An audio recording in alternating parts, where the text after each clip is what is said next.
मित्रों, हम सब भली भांति जानते हैं, धर्म कोई भी हो, हर धर्म वंदनीय है। तभी हमारे देश के महापुरुषों ने कहा भी है, सर्वधर्म समभाव।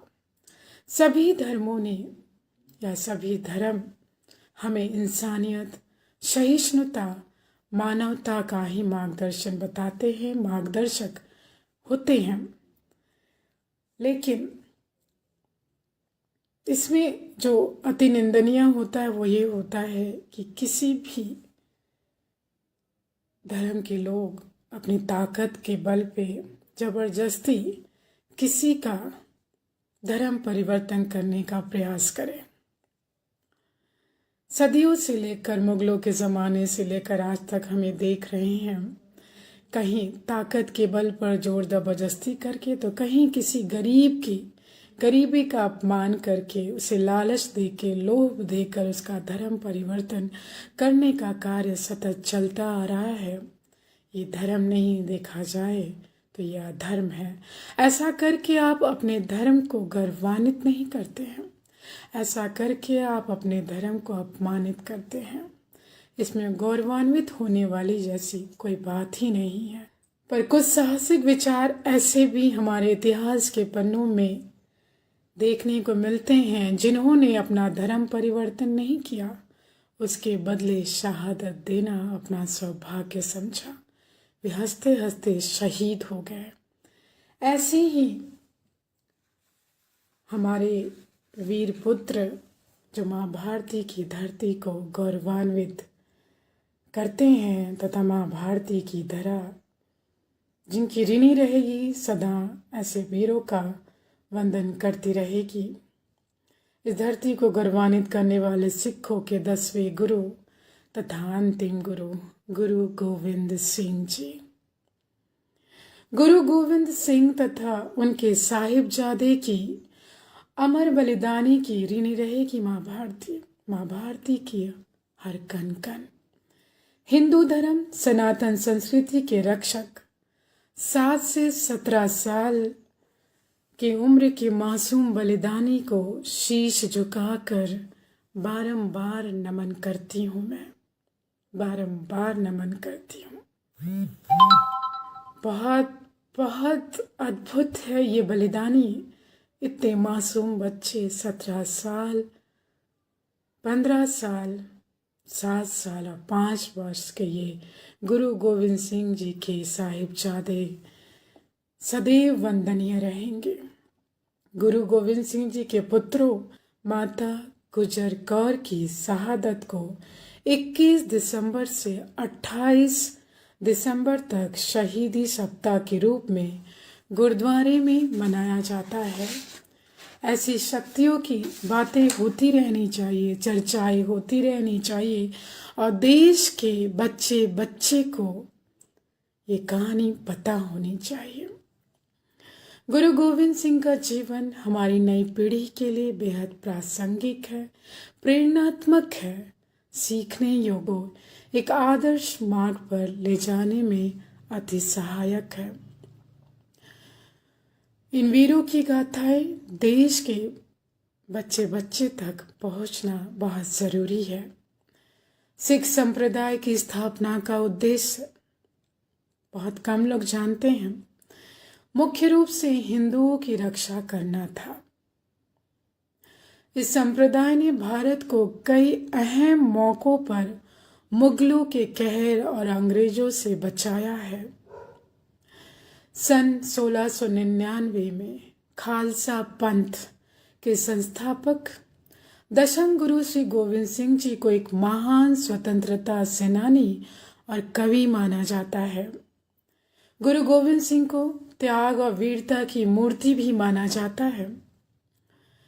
खालसा फारसी का शब्द है जिसका अर्थ है पवित्रता, शुद्धता, अद्भुत अलौकिक एहसास, जो मन, वचन और कर्म से पवित्र हों और समाज के प्रति समर्पण का भाव रखते हों। मुगल शासक औरंगजेब के अत्याचारों से दुखी होकर जब कश्मीरी पंडित तेग बहादुर के श्री चरणों में शरण लेने गए तथा उनसे मदद की गुहार मांगी। तेग बहादुर अर्थात गुरु गोविंद सिंह जी के पिताश्री का नाम। उन्होंने कहा कि हिंदुओं की रक्षा के लिए हमें किसी महापुरुष की तलाश करनी पड़ेगी। मात्र 9 वर्ष के गुरु गोविंद सिंह जी ने अपने पिताश्री से कहा, पिताजी, इनकी रक्षा के लिए आपसे बड़ा महापुरुष कहाँ मिलेगा।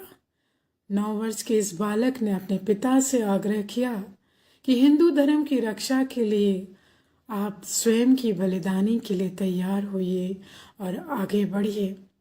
वे ऐसे पिता थे कि उन्होंने भी गौरवान्वित महसूस किया अपने पुत्र के इस कथन पर और अपने पुत्र के इस आग्रह को उन्होंने स्वीकार किया तथा उन्होंने हिंदू धर्म की रक्षा के लिए अपनी शहादत दी।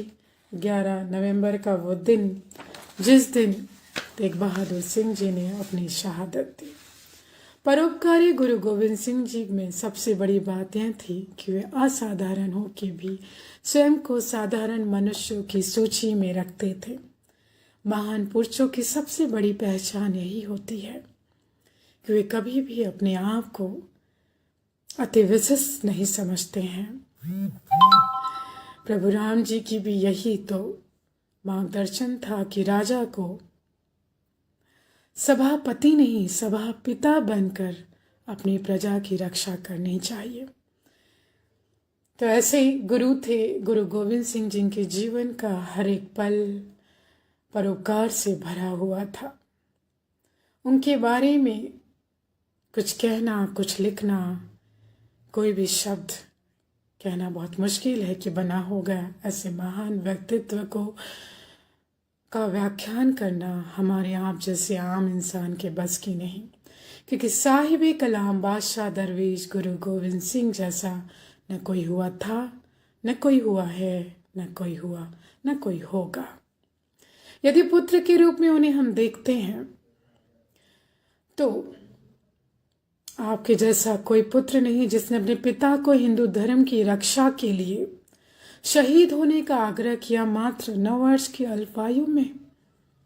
यदि आपको पिता के रूप में देखते हैं तो आप जैसा महान पिता कोई नहीं, जिन्होंने खुद अपने बेटों को शस्त्र दिए और कहा कि जाओ मैदान में दुश्मन का सामना करो तथा शहीदी जाम को पी जाओ। यदि आपको एक योद्धा के रूप में देखते हैं तो हैरानी होती है। आपके हर तीर पर 1 तोला सोना होता था। गौर कीजिएगा, गुरु गोविंद सिंह जी के हर तीर पर 1 तोला सोना होता था। जब सिख भाइयों ने उनसे प्रश्न किया कि गुरु जी, तीर तो दुश्मन के लिए बना होता है, फिर उसमें 1 तोला सोना क्यों? तो गुरु जी का जवाब था, मेरा कोई दुश्मन नहीं, मेरी लड़ाई जालिमों के जुल्म के खिलाफ है। मेरे तीर से यदि कोई घायल होता है तो सोने की मदद से वह व्यक्ति ठीक हो जाएगा और अच्छा जीवन व्यतीत कर पाएगा। यदि किसी की मृत्यु होती है तो उसका संस्कार, अंतिम संस्कार अच्छे से हो जाएगा। ये थे हमारे गुरु गोविंद सिंह के अद्भुत और पवित्र विचार। आप जैसा गुरु भी कोई नहीं। अपने को सिखों के चरणों में बैठकर अमृत की दात मंगाई, वचन दिया कि मैं आपका सेवक हूं, जो हुक्म दोगे मंजूर करूंगा।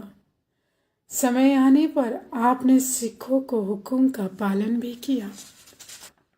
यदि एक त्यागी के रूप में आपको देखा जाए तो आपने आनंदपुर के सुख का त्याग किया, छोड़ दिया। मां की ममता, पिता का साया, बच्चों के मोह को आसानी से धर्म की रक्षा के लिए त्याग दिया। अपने जीवन का हर पल परोपकार में व्यतीत किया। शब्दों में बांधना ऐसे गुरु को मुमकिन नहीं। ऐसे गुरु को बारंबार मैं नमन करती हूँ तथा बढ़ती हूँ उन महान मासूम अल्पायु गुरु गोविंद सिंह के साहिबजादे की ओर। चार साहिबजादे वीरपुत्रों अजीत सिंह, जुझार सिंह, जोरावर सिंह, फतेह सिंह को निकिया जिंदा वड्डा साका। गुरु गोविंद सिंह जी के छोटे साहिबजादों की शहादत को जब भी याद किया जाता है तो सिख संगत के मुख से यह लफ्ज बयां हो ही जाते हैं। गुरु गोविंद सिंह ने अपनी जिंदगी में वह सब देखा था जिसे देखने के बाद किसी भी आम मनुष्य के लिए भटक जाना आसान था। डगमगा जाना, विचलित हो जाना, टूट जाना, दुखी हो जाना आमून देखा भी जाता है। जब दुखों की बारिश हमारे जीवन में होती है तो ईश्वर से हमारी आस्था खत्म होने लगती है, डगमगाने लगती है, हम टूटने लगते हैं, हम बिखरने लगते हैं। यही फर्क होता है महान पुरुषों में और आम इंसानों में। गुरु गोविंद सिंह का जीवन आसान नहीं था। परदादा गुरु अर्जुन देव की शहादत देखी उन्होंने, दादा गुरु हरगोविंद द्वारा किए गए युद्ध, पिता गुरु तेग बहादुर की शहीदी, बड़े दो पुत्र साहिबजादा अजीत सिंह 17 वर्ष तथा साहिबजादा जुझार सिंह का चमकौर के युद्ध में शहीद होना मात्र 15 वर्ष और 17 वर्ष के ये दोनों साहिबजादे चमकौर के युद्ध में वीरगति को प्राप्त हो जाते हैं, जिन्हें स्वयं पूरी निडरता के साथ प्रेरित किया था गुरु गोविंद सिंह जी ने कि जाओ अपना धर्म निभाओ। बड़े दो पुत्र साहिबजादा अजीत सिंह तथा जुझार सिंह के वीर गति के प्राप्त होने के पश्चात छोटे दो पुत्र साहिबजादा जोरावर सिंह मात्र 7 वर्ष की अल्पायु और साहिबजादा फतेह सिंह औरंगजेब के सूबेदार वजीर खान द्वारा जिंदा दीवार में चुनवा दिया जाना, माता गुजरी को सरहिंद के किले से बुर्ज से गिराकर शहीद किया जाना। ऐसी कहानी थी हमारे गुरु गोविंद सिंह के पूरे परिवार की शहादत की। 21 दिसंबर से 28 दिसंबर का एक एक दिन वंदनीय है। अमर बलिदानी दिवस से ये दिन जिसे धरा के हर बच्चे तक पहुंचना हमारा प्रथम दायित्व होना चाहिए। हर बच्चे को इन वीर पुत्रों की गाथा पता होनी चाहिए और इनसे प्रेरणा लेनी चाहिए, इनकी वंदना होनी चाहिए। वीरता और बलिदान की विलक्षण मिसालें हैं ये वीर पुत्र।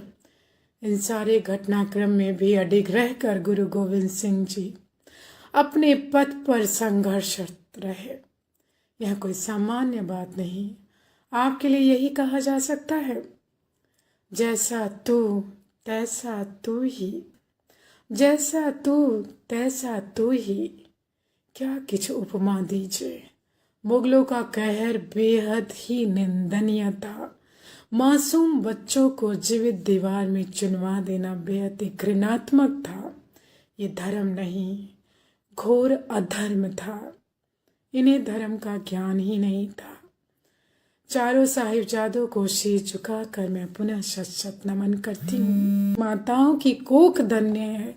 ऐसी माताओं के विचारों से ये धरती धन्य है कि जब मुगलों की जेल में वो दोनों मासूम 5 वर्ष 7 वर्ष के बालक दादी के साथ जेल में बंद थे, तब भी दादी ने उनका मार्गदर्शन किया था कि निडर होकर धर्म के लिए बलिदानी दे देना पर झुकना नहीं। ऐसी दादी, ऐसी माताओं से ये भारत भूमि गौरवान्वित हुई है। ऐसी माताओं को भी मैं श्रीवंदन करती हूँ। साहिबजादों को धर्म रक्षक बनने का पाठ पढ़ाया ऐसी दादी। सिख समुदाय के हर गुरु को उनकी पवित्र बलिदानी को बारंबार नमन करती हूँ, बारंबार नमन करती हूँ। नमस्कार कुसुम जी, नमस्कार आदरणीय मधुकर मालोकर जी। मैं आभारी हूँ मधुकर जी की हिंद देश अमेरिका पटल पर मुझे निमंत्रित करने के लिए तथा ये अद्भुत सौभाग्य मुझे प्रदान करने के लिए। ये जो समय है अमर बलिदानी के तिथियों से भरा हुआ है और ऐसे में मुझे अमर बलिदानियों की गाथा आप तक पहुंचाने का सौभाग्य प्रदान हुआ। उसके लिए मैं सच्चे दिल से हृदयपूर्वक आदरणीय डॉक्टर मधुकर राम मालोकर जी, अमेरिका इकाई के प्रभारी जी, उनका मैं तहे दिल से आभार करती हूँ। कुसुम जी, आपका आभार करती हूँ। कल भी आप जुड़ी, आपका प्रोत्साहन मिला, आज भी आप जुड़ी। ऋतु जी, आप सभी सखियों का आभार करती हूँ। संत कुमार सारथी जी, आपको नमस्कार प्रणाम करती हूँ। इसी बहाने हम एक दूसरे को जानने का मौका मिलता है, पहचानने का मौका मिलता है, एक दूसरे से जुड़ने का मौका मिलता है। समय की सीमा समाप्त हो रही है, ठीक 5:30 हो रहा है।